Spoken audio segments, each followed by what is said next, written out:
오늘의 사연 시작합니다. 저는 20대 후반 여자예요. 남자친구 없이 지낸 지 벌써 2년이 다 되어 갑니다. 그런데 이 외로운 마음을 요즘 풀 곳이 생겨서 굉장히 즐기면서 지내고 있습니다. 남자친구들이랑 할 때보다 훨씬 더 만족감을 느끼고 있어요. 요즘 일 때문에 굉장히 바쁘게만 지내서 되게 무료한 생활을 하고 있었어요. 매일 일, 집. 반복이라 지겹기도 하고 한참 벚꽃이 필 때라 남들은 다들 벚꽃 구경도 가고 커플들끼리 행복하게 데이트하고 그러는 걸 보면 굉장히 우울해졌습니다. 바쁜 일들을 다 마무리하고 친구랑 오랜만에 술 약속을 잡았어요. 계속 야근에 힘들었어서 다음날 연차를 냈거든요. 그래서 오늘은 진짜 마시고 죽자라는 기분으로 술을 마셨습니다. 그러면서 신세한탄을 했어요. 남들은 이 좋은 날 다들 벚꽃 구경이며 데이트 다니는데 나는 이게 뭐냐? 맨날 야근해. 여자인 친구랑 술이나 진탕 먹고 있으니. 야, 나라도 술 마셔주는 걸 감사하게 생각해. 외롭다, 외로워. 남자랑 못한 지도 2년이나 됐어. 다들 데이트하느라 신났는데 나는 이게 뭐야. 일만 하니까 남자를 만나지도 못해. 야, 2년은 심했다. 2년 동안 어떻게 살았냐? 그니까 지금 한계가 왔다고요. 외롭다고. 아, 이거 1급 비밀인데 외로운 중생을 위해 내가 알려줘야겠구만. 뭔데? 얼른 알려줘봐.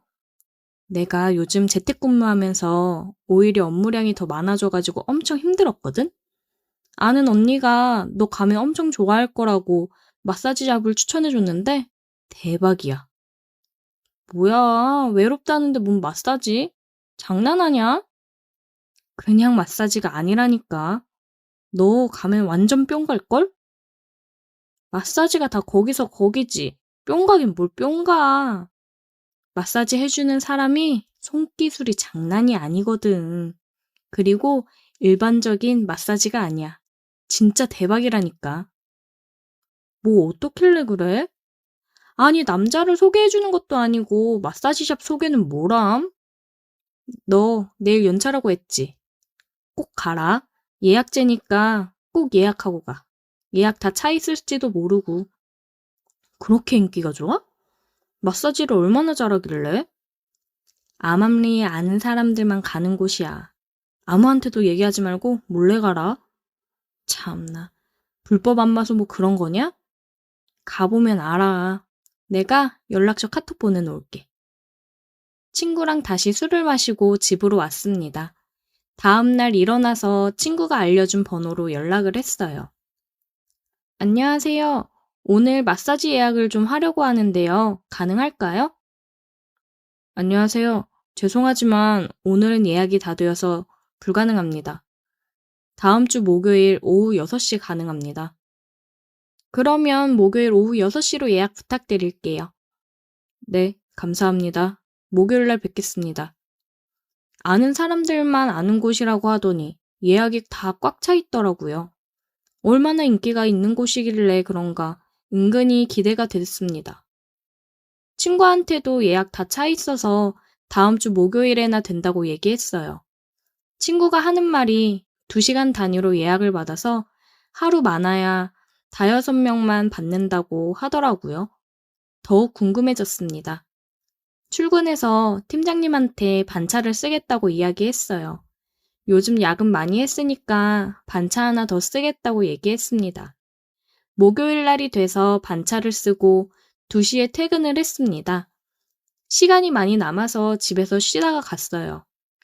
마사지 샵으로 들어가니 남자 직원 한 명이 있더라고요. 저는 당연히 여자 직원이 있을 거라고 생각을 했는데 의외였습니다. 안녕하세요. 저 예약하고 왔는데요. 네, 안녕하세요. 탈의실에서 옷 갈아입고 나오시면 됩니다. 알려준 대로 탈의실에 와서 보니 속옷도 탈의를 하고 가운 하나를 걸치고 나가야 하는 거더라고요. 데스크에는 남자 직원이 있었지만 마사지는 여자분이 해주시겠지 생각을 하고 타리유 가운을 입고 나갔습니다. 이쪽으로 따라오세요. 안내해준 곳으로 가니 아로마 향이 가득하고 너무 좋더라고요. 뭔가 벌써부터 심신이 안정이 되는 듯한 기분이었습니다.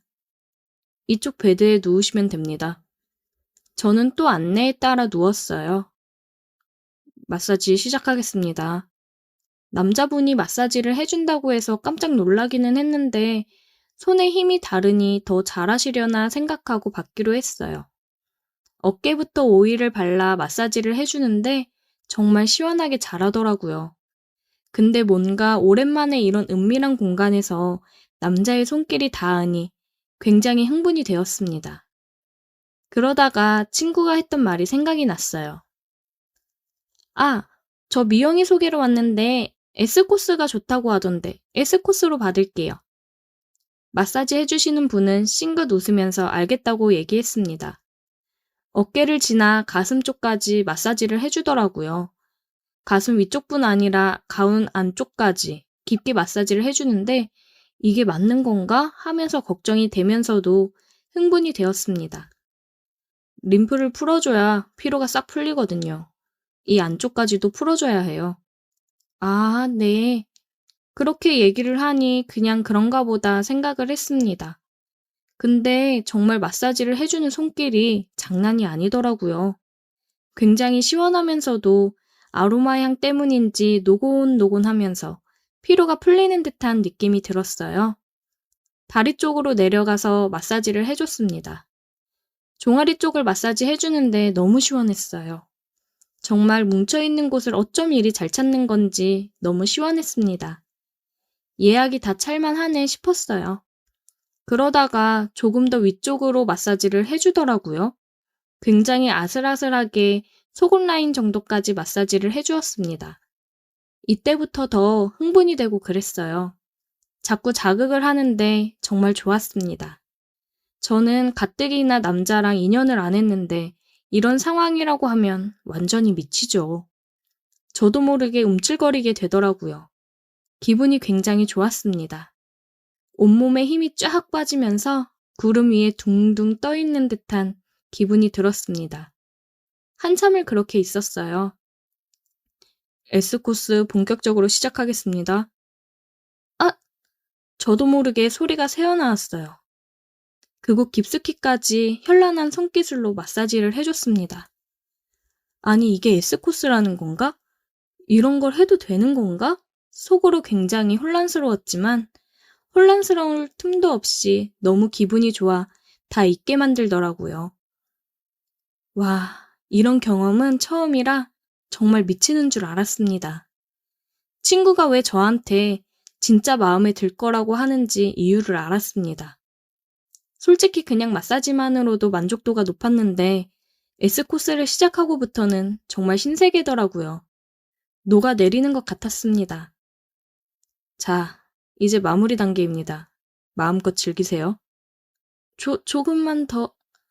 저도 모르게 조금만 더라는 말이 나왔어요. 다음 예약 손님이 있으셔서요. 빠르게 마무리 단계 진행하겠습니다.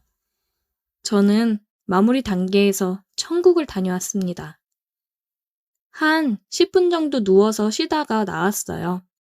옷을 다시 갈아입고 나와서 결제를 하려고 그 마사지 해주시는 분을 마주하니 뒤늦게 부끄럽더라고요. 저는 후다닥 결제를 했습니다. 다음에 또 들려주세요. 네, 안녕히 계세요. 나와서 친구한테 바로 전화를 했습니다. 여보세요? 야, 나 마사지 받고 지금 나왔다? 이건 진짜 천국이야. 어떻게 알게 된 거야? 진짜 대박. 나 여기 되게 자주 올 것 같아. 역시 너 엄청 만족해 할 줄 알았다. 너무 자주 가지 말아라. 한두 푼도 아니고. 정신 차려. 아주 잠깐씩만 즐기고 얼른 남자친구나 만들으라고. 야, 남자친구 필요 없어. 여기 오면 되겠는데? 진짜 최고야. 이런 경험 처음 해봐. 그치? 나도 처음 갔을 때 진짜 대박이었어. 완전 뿅 같잖아. 친구랑 한참을 전화했고 집에 와서 완전 푹 잠들었습니다. 회사에서 일을 하면서도 자꾸 생각이 나더라고요. 언제 또 예약을 해야 될까 생각에 빠져 있었습니다. 저는 한 달에 한 번은 꼭 예약을 해서 마사지를 받고 있어요. 몇 번을 갔는데 갈 때마다 마사지 해주시는 분이 조금씩 달라지시는데 다른 분들도 정말 최고였습니다. 근데 처음 갔을 때 그분이 너무 잘해주셔서 그분께 예약을 주로 하려고 하고 있어요. 하지만 너무 바쁘셔서 예약이 항상 꽉 차 있는 날이 많더라고요. 굉장히 아쉬웠습니다. 이 마사지샵 때문에 남자친구는 당분간 못 사귈 것 같아요. 여기에 빠져버렸거든요. 얼른 정신 차리고 이제 그만 빠져나올 때도 됐는데 매번 갈 때마다 천국을 선물해주니 미치겠습니다. 오늘의 사연 여기까지입니다. 오늘도 들어주셔서 감사해요. 구독, 좋아요, 알림 설정 부탁드려요. 안녕하세요. 저는 와이프에게 정말 미안하지만 와이프보다 장모님에게 더 두근거림을 받아버리고 말았고 정신을 못 차려 장모님과 하면 안 되는 행동을 해버린 이야기를 지금부터 들려드리도록 하겠습니다. 장모님은 50대 초반이지만 여전히 남자들에게 관심이 많으시고 장인어른 몰래 바람을 피기도 한다며 사위인 저에게 가끔 술 한 잔씩 할 때마다 말씀을 하시더라고요. 장인어른은 연세가 70대 중반이 되셨는데 이제는 밤에 힘도 못 쓰시고 코끼리도 10여 년 전에 다 시들해져서 장모님이 40대 시절 때부터 밤의 대화는 전혀 하지 못하는 중이라고 하시는데 그런 말씀하시는 장모님이 여자로서 정말 안쓰러워 보였습니다. 사위가 2명 있는데 유독 저에게 모든 이야기를 다 하시는 편이고 와이프보다 더 깊은 속사정을 말씀하는 편이세요. 하루는 퇴근하고 집에 와서 샤워를 하고 나왔는데 주방에 장모님이 계시는 겁니다. 깜짝이야. 장모님 먼저 오셨어요. 잠깐만요. 옷 좀 금방 입고 나올게요. 아니야, 박서방. 우리끼리만 있는데 뭐 어때? 아예 안 입은 것도 아니구만 뭘. 여전히 우리 박서방은 통통한 몸매가 참 보기 좋아. 여기 반찬 좀 싸왔는데 저녁 아직 안 먹었으면 같이 저녁이나 먹을까? 하고 말씀하시는데 제 몸에서 눈을 떼지 못하시더라고요. 제 몸이 근육질이 있는 것도 아니고 그렇다고 몸매가 좋은 것도 아니고 평범한 정도에서 약간 통통한 정도인데 제 몸뚱이가 말랑한 게 만져보면 곰탱이 같아서 좋을 것 같다며 이상 야릇한 칭찬을 해주시는 분이세요. 몇 년이 지나도 적응이 안 돼서 후다닥 안방으로 들어가 옷을 갈아입고 장모님과 저녁을 같이 먹게 되었습니다. 맛있게 먹던 도중 장모님은 장난기가 슬슬 발동이 걸렸는지 맞다. 박서방, 요새 밤에 힘 잘 쓰고 있어? 아니, 우리 영선이랑 일주일에 몇 번씩 해? 응? 아니. 내가 엊그제 오랜만에 클럽을 갔다 왔는데 여전히 나 인기가 많은가 봐. 자꾸 남자들이 나한테 와서 연상이 좋다고 방댕이를 흔들어 제끼는 거야. 뭐 그래도 난 우리 박서방 생각해서 그 유혹 다 뿌리쳤어. 잘했지. 우리 박서방 같이 이렇게 귀여운 뱃살 있는 남자만 있다면 바로 내가 감사합니다 하고 만날 텐데. 내가 한 말 신경 쓰지 말고 먹던 거 천천히 먹어. 먹어. 하고 말씀하시더라고요. 장모님의 이런 행동과 말이 처음에는 너무 이상했고 싫었는데 어느 순간부터 이상하게 싫지 않았고 왠지 더 애태우고 싶다는 생각이 들기 시작하는 겁니다. 제 자신이 이상해서 친구에게 상담을 해보니 장모님께서 왠지 그걸 즐기시는 것 같다고 하는데 남자를 좋아하는 장모님이니 그럴 수 있겠다는 생각이 들었습니다. 장모님께서 저에게 은근슬쩍 스킨십을 하고 제 손이 차다며 잡고 놔주질 않으실 때마다 농임한 장모님이 너무 섹시하게 보였고 미친 척하고 한번 안아보고 싶다는 엄청난 상상을 해버릴 때가 많았어요. 장모님은 같이 술을 마실 때마다 평소에는 손도 잡고 어깨 동무까지 했지만 최근 들어서 점점 스킨십 강도가 더 세지더라고요. 이상한 매력을 발산하시는 분이 장모님이신데 아내와는 다른 분위기라서인지 더 생각나고 장모님의 다른 얼굴을 보고 싶어지기 시작했습니다. 이런 위험한 생각이 점점 늘어나고 있을 때쯤 저도 모르게 장모님의 스킨십을 뿌리치지 않고 있었고 그런 제 모습을 아내도 눈치를 채고 있었습니다. 아내는 장모님이 너무 적극적이고 노골적인 스킨십을 저에게 해대니 질투도 나고 짜증이 났는지 몇 번 장모님께 화를 내더라고요.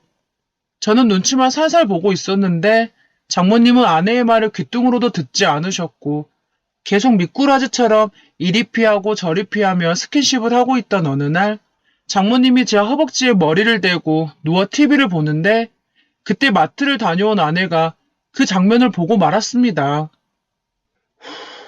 아이, 니 지금 뭐하냐? 너 내가 적당히 하랬지? 너 지금 남자라고 해벌레거리면서 좋다고 감에 쳐 앉아있냐? 아, 나 진짜 말 징하니 안 듣네. 아이, 앞에 키우는 해피가 니보다 말 잘 듣겠다. 에라이 평생 엄마 옆에서 빌어 처먹을 놈아.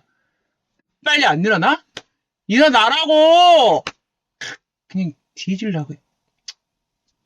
하며 아내는 평소 절대 쓰지 않지만 최대치로 화가 날 때만 쓰는 고향 사투리를 저에게 남발하였고 등짝을 때리는데 돌로 제 등을 치는 줄 알았습니다.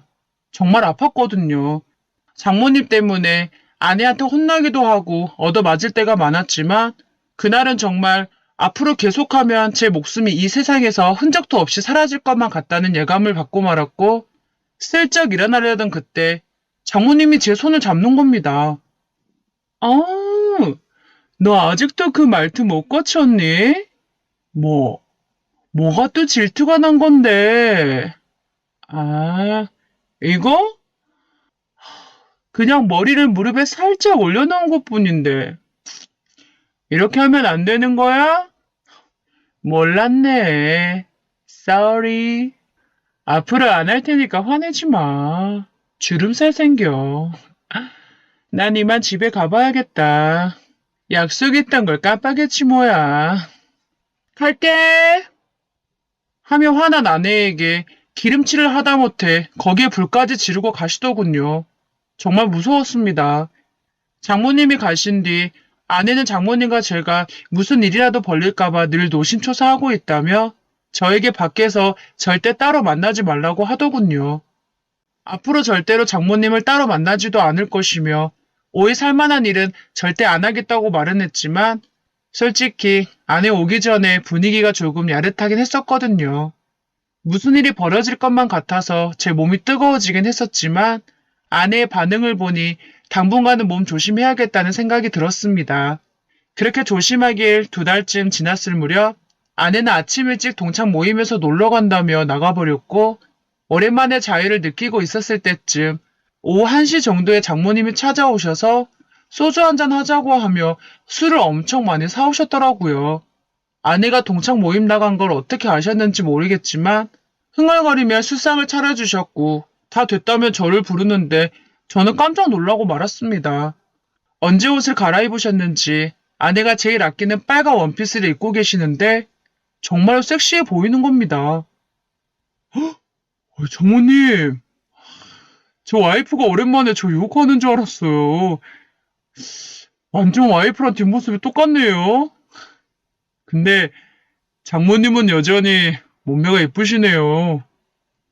하고 말을 하니 처녀 때 한 몸매였다고 하며 지금도 밖에 나가면 남자들이 침을 질질 흘린다고 하는데 맞는 말이니 반박하기 힘들더라고요. 예전에 와이프가 빨간 원피스를 입은 걸 보고 본인도 입어보고 싶었고 호시탐탐 노렸는데 드디어 입어본다고 하며 어떠냐고 물어보시는데 솔직히 아내가 입었을 때보다 더 이뻐 보였고 그 순간 이러면 안 되는데 하고 마음을 먹었지만 제 몸은 이미 뜨거워지고 있었습니다.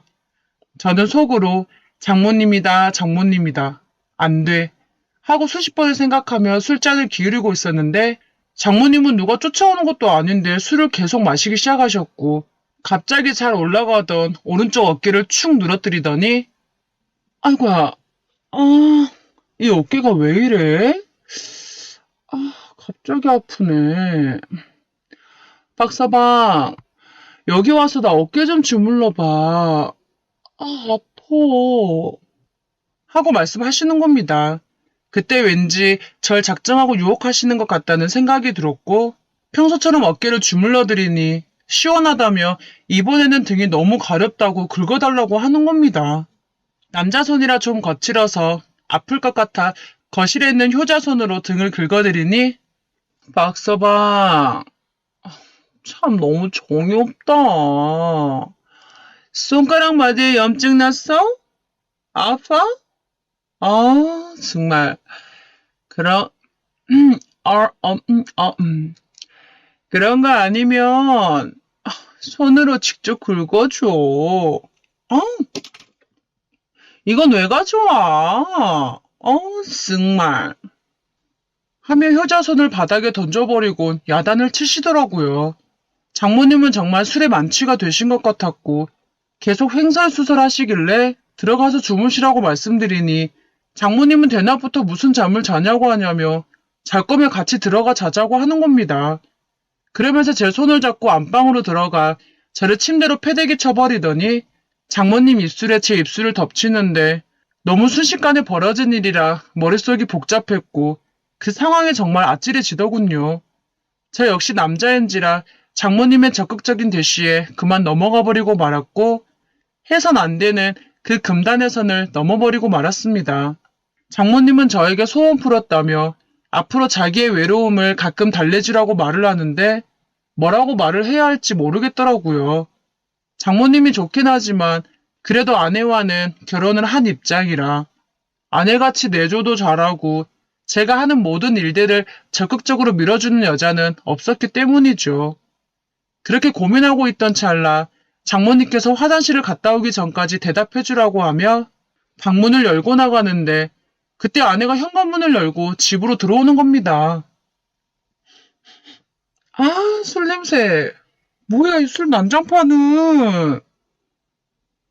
응? 뭐요? 둘이 왜 안방에서 같이 나온대? 나 이 작것들이 미쳤냐? 와, 나 진짜, 내 막장 드라마 찍고 싶어 환장했지? 이리 와봐. 엄마 일로 와봐. 하며 장모님 머리채를 잡는 겁니다.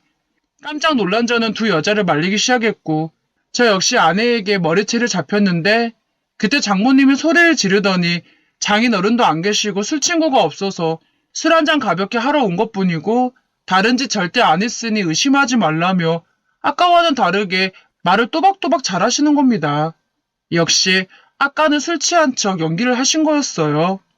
영화배우도 보고 놀랄 만큼 장모님의 연기는 정말 대단했고 눈 하나 깜짝 안 하며 거짓말하는 장모님은 정말 존경스러움 그 자체였습니다. 다행히 와이프는 그 말에 속아 넘어가는 듯 했고 앞으로 다시는 이 집에 오지도 말고 서로 절대 본인 없이 만나지 말라며 장모님과 저에게 경고를 했습니다. 사람이 이상하게 만나지 말라고 하면 더 만나고 싶은 욕망이 있잖아요. 저 역시 그 사건 이후로 장모님과의 만남을 자제하려고 했지만 그게 잘 되지 않았고 와이프 몰래 가끔씩 만나 금단의 선을 넘으며 만남을 지속하고 있었습니다. 위험한 관계가 지속된 지 5개월이 조금 지났을 무렵 장모님께서 빨리 집으로 와보라며 재촉을 하시는 겁니다. 놀래서 장모님 댁으로 가보니 친구들과 개모임 중에 절 불러내셨고 벌써 친구들에게 저와의 관계를 다 말해버렸는지 아니면 그 아줌마들이 넘겨짚은 건지 송씨 아줌마는 저에게 와, 박서방의 힘이 좋고 기술이 그렇게 좋다면서 언제 한번 그 힘과 기술을 보여줄 테야? 응? 하며 농담을 하더군요. 남편과 이혼하고 5년 넘게 혼자 살아서 정말 외롭다며 저에게 명함을 건네주고는 언제 전화 한번 해달라고 하며 윙크를 하는 겁니다. 장모님이야 이쁘신데다가 몇 년 동안 봐왔으니 노골적으로 유혹해도 두근거렸는데 송씨 아줌마는 왠지 기분이 더럽더군요. 저도 모르게 미간에 주름이 지려고 하고 있던 그때 송씨 아줌마 옆에 있던 이씨 아줌마는 안 돼. 내가 먼저 찜했단 말이야. 자기야, 그러지 말고 오늘 밤 나랑 어때? 나랑 같이 술 한잔 할래? 하며 노골적으로 유혹하는데 아줌마들이 술을 마셔서인지 부끄러운 줄도 모르고 막 떠들어대는 겁니다. 그때 장모님께서 에이씨, 야, 이것들아. 우리 박서방을 왜 이렇게 놀려? 응? 내 남자니까 건들지 마. 에이. 하며 이번엔 정말 전과는 다르게 약간 취하신 듯 하였고 횡설수설 하시는 게 조금은 보기 안 좋았습니다. 취하신 것 같으니 다음에 다시 오겠다고 말을 하고 집으로 돌아왔는데 술만 취하면 아무렇지 않게 친구들에게 저와의 관계를 말하는 장모님이 조금은 다르게 보였습니다. 아무리 장모님과 깊은 관계이긴 하지만 주변 사람들에게 할 말 못할 말이 있는데 이런 관계는 자랑도 아니니 말하면 안 되는 거잖아요. 아내 몰래 장모님과 이런 관계인 게 조금은 불안하고 조심스러웠는데 그날 장모님의 행동으로 인해 서서히 정리를 해야겠다는 생각이 들고 있는 요즘입니다. 안녕하세요. 우리 채널 오시기를 환영합니다. 여러분들은 남들보다 못한 가족이 있다고 생각하시나요? 저는 이번 일을 겪기 전까지는 아무리 못한 사이라도 가족만큼은 믿어야 한다고 생각했어요. 그만큼 가까운 사이는 없다고 생각하며 살아왔는데 동생 부부는 그렇지 않았나 봅니다. 어린 시절 아버지는 운영하시던 식당이 어려워지면서 허구한 날 도박과 술에 의존하셨어요. 그런 모습이 심해지면서 저는 고운 엄마가 더 안타까워졌어요. 그 결과 식당이며 집이며 모든 재산을 탕진하셨죠. 결국 저희 네 식구는 단칸방에서 생활하게 되었어요. 교사였던 엄마 봉급이 적은 돈은 아니었지만 아빠가 이 돈까지 손대는 바람에 정말 하루에 새끼 챙겨 먹는 날이 드물 정도였어요. 엄마는 저희 남매를 아빠 없는 아이들로 만들고 싶지 않으셔서 조금만 참고 기다려보자고 하셨지만 아빠는 도박으로 돈을 잃은 날이면 술에 취해 들어오셨어요. 그리고 난동을 피우시며 어머니에게 폭행까지 가하셨죠. 저희는 너무 어렸기에 그 상황을 그냥 지켜볼 수밖에 없었어요. 도저히 계산되지 않는 아버지의 행동에 엄마는 결국 이혼하셨고 저희 남매는 엄마와 함께 살게 되었습니다. 직업이 안정적인 교사였던 엄마 덕에 저희의 생활은 빠르게 회복되었어요. 그때까지만 해도 이혼이란 게 흔하지도 않았고 편모 가정에 대한 편견도 더 심한 시절이라 엄마는 그런 상황을 저희에게 안겨준 걸 항상 미안하게 생각하셨어요. 그리고 저희가 그런 걸 못 느끼게끔 최선을 다하셨죠. 엄마의 헌신 덕에 저희 남매는 부족함 없이 자랄 수 있었던 터라 그걸 아는 저는 남들보다 일찍 차려줄 수밖에 없었어요. 하지만 세상 일 다 내 맘 같지는 않다고 하죠. 저보다 3살 어린 남동생은 어찌나 아버지의 모습을 빼다박은 건지 여기저기서 사고치고 다니는 통에 엄마가 학교에 불려가는 일이 다반사였어요. 동생은 우리 집 유일한 남잔데 하나밖에 없는 동생이 참 야속하기도 했지만 저는 세상에 하나밖에 없는 피부치인 동생을 아버지 같은 삶을 살게 할 수는 없었어요. 동생을 올바른 길로 인도하려고 노력했습니다.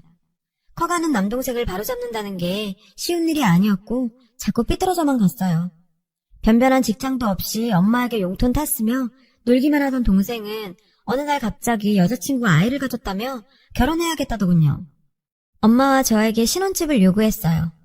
참 그런 뻔뻔한 모습에 동생이 미웠지만 엄마는 그래도 아들이 아이를 가졌다는 말에 아빠가 되면 사람이 변하지 않겠냐고 생각하셨죠.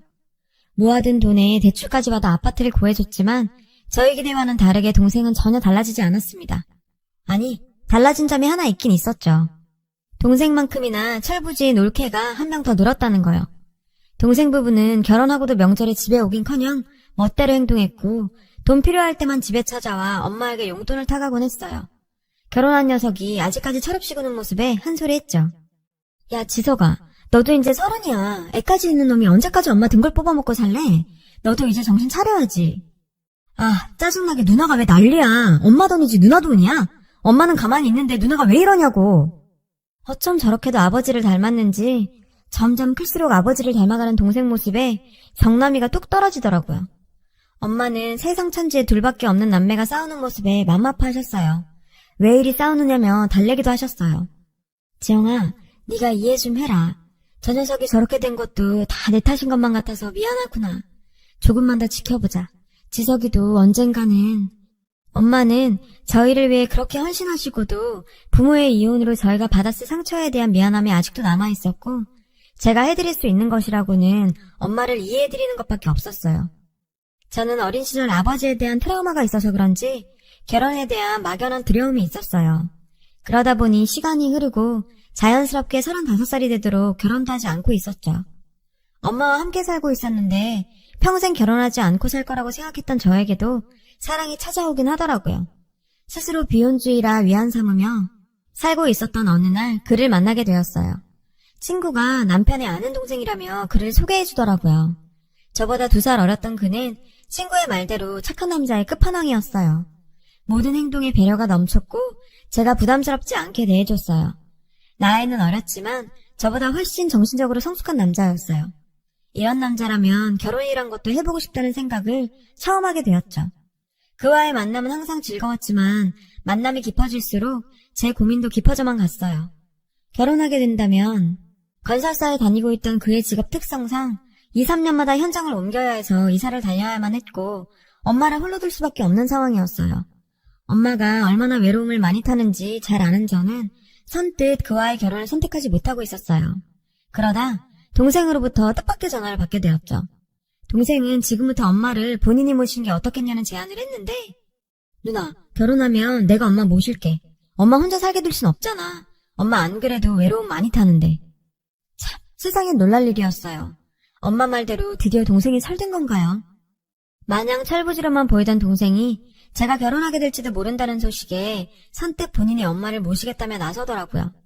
이게 앞으로 일어날 기가 막힌 일들의 시작인지 꿈에도 생각하지 못한 채 그저 동생도 나이를 먹으니 드디어 인간이 되었다고만 생각했어요. 엄마도 이제야 마음이 놓인다며 제 결혼과 동생의 변화에 내가 할 일 다 했다며 얼마 남지 않은 교직 생활도 잘 마무리할 수 있겠다며 좋아하셨죠. 덩달아 제 큰 고민도 함께 해결되었어요. 동생 부부 덕에 제 결혼은 빠르게 진행되었습니다. 그해 겨울 많은 사람들의 축복 속에 결혼하게 되었어요. 얼마 지나지 않아 창원 현장으로 발령이 난 남편과 함께 창원에서 신혼살림을 차리게 되었어요. 간호사였던 저도 얼마 지나지 않아 새로운 직장을 구하게 되었죠. 신혼생활을 만끽하는 중 저희 부부에게도 큰 선물이 찾아왔고 예쁜 딸 시우를 낳게 되었습니다. 그 사이 엄마는 37년간의 교직 생활을 마무리하시고 은퇴하셨어요. 저는 이제서야 걱정 하나 없이 지낼 수 있겠구나 생각했어요. 아니, 그렇게 착각했었죠. 동생네 부부와 함께 살게 된 엄마는 처음에는 지석이 덕을 다 본다며 좋아하시고 그 생활에 만족하셨어요. 저도 새로운 터전에서 적응과 임신 등으로 바쁜 나날을 보내다 보니 자연스럽게 친정에 대한 관심은 예전보다 줄어들었어요. 엄마와 연락하면서 안부 정도 묻곤 했어요. 그런데 날이 갈수록 엄마의 목소리에 힘이 없어지는 거예요. 무슨 일이 있나 걱정이 된 저는 동생에게 전화를 했죠. 지석아, 혹시 엄마한테 무슨 일 있어? 요즘 목소리가 기운이 없어 보여서. 아무 일 없어. 그리고 결혼하고 엄마 우리한테 맡겼으면 너무 간섭 안 했으면 좋겠어. 동생의 말에 순간 멍해졌는데 사실 저도 말할 자격이 없었죠. 지방에 살고 바쁘다는 핑계로 엄마를 본 지도 한참 된 제가 할 말도 아니었죠. 그 길로 저는 월차를 내고 시우와 함께 엄마를 만나러 서울로 가게 되었어요. 형님, 연락도 없이 웬일이세요? 이렇게 갑자기 오시면. 아, 미안해요, 이렇게. 내가 엄마 목소리가 너무 안 좋아서 걱정이 돼서 다음부터는 꼭 연락하고 올게. 급하게 올라오다 보니 간단한 연락하는 것조차 깜빡했어요. 갑자기 등장한 저의 올케는 당황한 듯 했어요. 밖에서 들리는 소리에 엄마는 거실로 나오셨는데 아무리 일하던 사람이 은퇴하면 확 늙는다지만 못 본 몇 개월 사이에 엄마는 염색도 안 하시는지 머리는 희끗희끗. 불과 얼마 전까지 교단에 서신 분의 모습이라고 생각하기 어려울 정도로 나이가 들어 보이는 모습에 정말 쏟아져 나오는 눈물을 참아냈는데 저는 이때까지만 해도 흔히 은퇴 후 겪는 무력감에서 오는 노화 정도라고 생각했었어요. 오랜만에 만난 엄마는 뭔가 기가 죽어 보이는 모습이었는데 엄마와 이야기하는 내내 올케는 옆에서 어슬렁대면서 저와 엄마를 감시하는 듯한 기분이 들었어요. 그리고 처음 왔을 때부터 신경이 쓰이던 게 하나 있었는데 거실에 놓여있던 명품 핸드백에서 휴대폰을 꺼내던 올케의 모습이었어요. 분명히 저희 남편이 엄마 명예퇴직하실 때 큰맘 먹고 사드린 건데 왜 그걸 올케가 쓰고 있는 건지 만에 하나 다른 가방일 수도 있다는 생각에 엄마에게 슬쩍 물어봤는데요. 엄마, 혹시 저번에 사준 핸드백 잘 쓰고 있어? 박서방이 사준 그거 어딨어? 잘 쓰고 있지. 어딨더라? 엄마는 당황한 듯 말을 더듬었는데 뭔가 이상하다고 생각이 들었죠. 엄마, 혹시 거실에 있는 핸드백 그거야? 그거 올케가 새거 들고 다니는 거야? 왜? 그거 맞긴 한데 애기가 모임 나갈 때 잠깐 쓴다고 빌려갔는데. 올케는 중요한 모임이라고 엄마의 명품백을 빌리고서는 몇 개월째 돌려주지 않고 있다고 했고 바보 같은 엄마는 돌려달라는 소리도 못하고 있었죠. 올케, 혹시 그 가방 우리 엄마 거야? 빌려갔으면 돌려줘야지 말을 안 한다고 계속 쓰고 있으면 어떡해? 올케는 뭔가 훔쳐먹다가 걸린 사람처럼 당황하더니 오히려 적반하장의 태도를 보이며 핸드백을 내동댕이 치고 방문을 쾅 닫으면서 들어가 버렸는데요. 형님, 제가 뭐 훔치기라도 했어요? 어차피 어머님 밖에 나가시지도 않고 장롱에 가만 놔둘 바에 제가 좀 썼는데 그게 그렇게 안 입고 오셨어요? 안 써요, 안 써. 형님이 자꾸 그러시면 어머님만 힘들어지는 거 모르세요?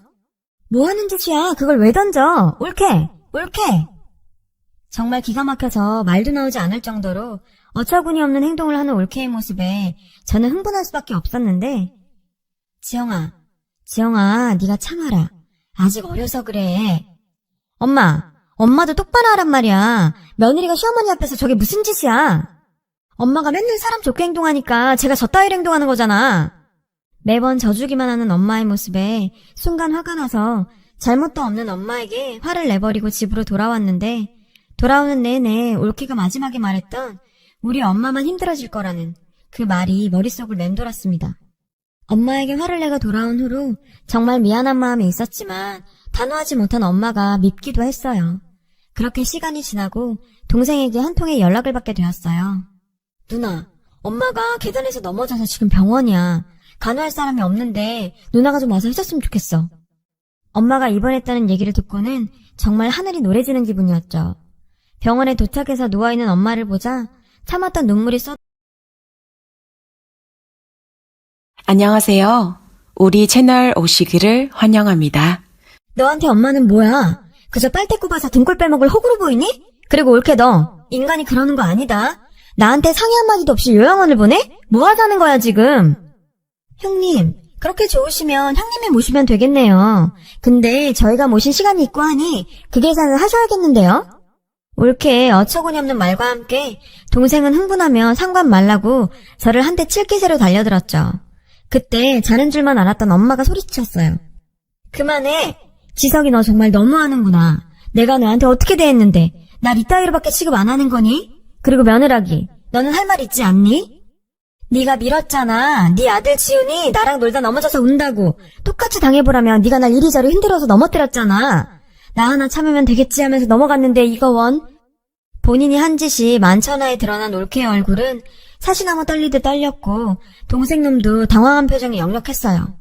엄마 몸에 남은 억압분들이 올케의 짓이란 걸 알게 되니 저는 이 인간들 가만둘 수가 없었고 당장 경찰을 불렀어요. 누나, 정말 너무한 거 아니야? 실수였어, 실수. 가족끼리 경찰까지 부르고 이게 무슨 짓이야? 가족? 네가 엄마랑 나를 가족이라고 생각했어? 나 너 같은 동생 준 적 없으니까 앞으로 누나라 부르지도 마. 그리고 엄마, 이번에 나 말릴 생각하지 마. 이 장면을 모두 보신 담당 의사도 이 사건에 대해 증언해 주시겠다며 나서주셨고 신고를 받고 출동한 경찰이 들어오자 올케는 이제서야 상황 파악이 되었는지 무릎 꿇고 빌기 시작했는데 정말 머리통을 발로 쳐버리고 싶은 심정이었지만 더는 저런 인간들이랑 엮이는 자체를 하고 싶지 않았어요. 경찰 조사 결과 올케의 엄마에 대한 폭행은 한두 번이 아니었고 동생놈 역시 그것을 다 알고 있었다고 하더라고요.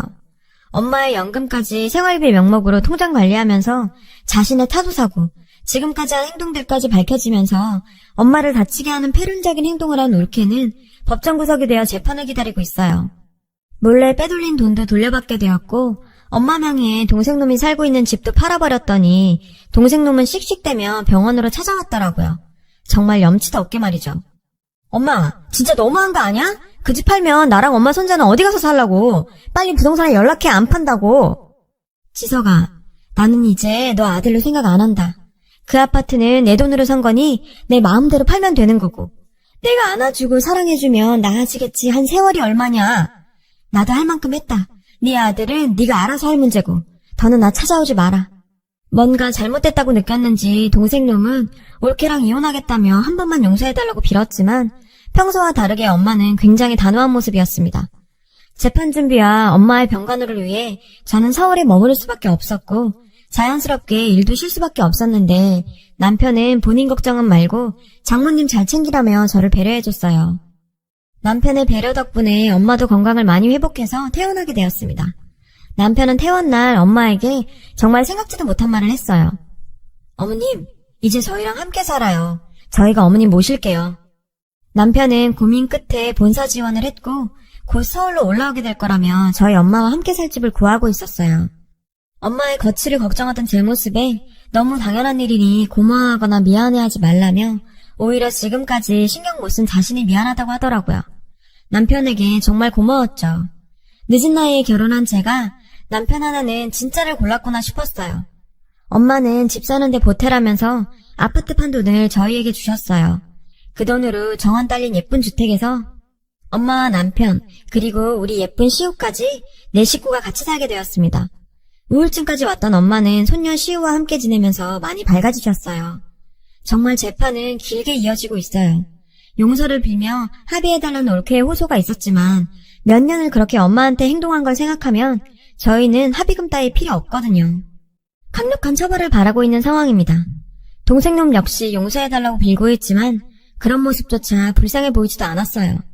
가족 간에도 지켜야 할 선이란 게 있는 거 아닌가요? 넘지 말아야 할 그 선을 동생 내외가 넘은 거죠.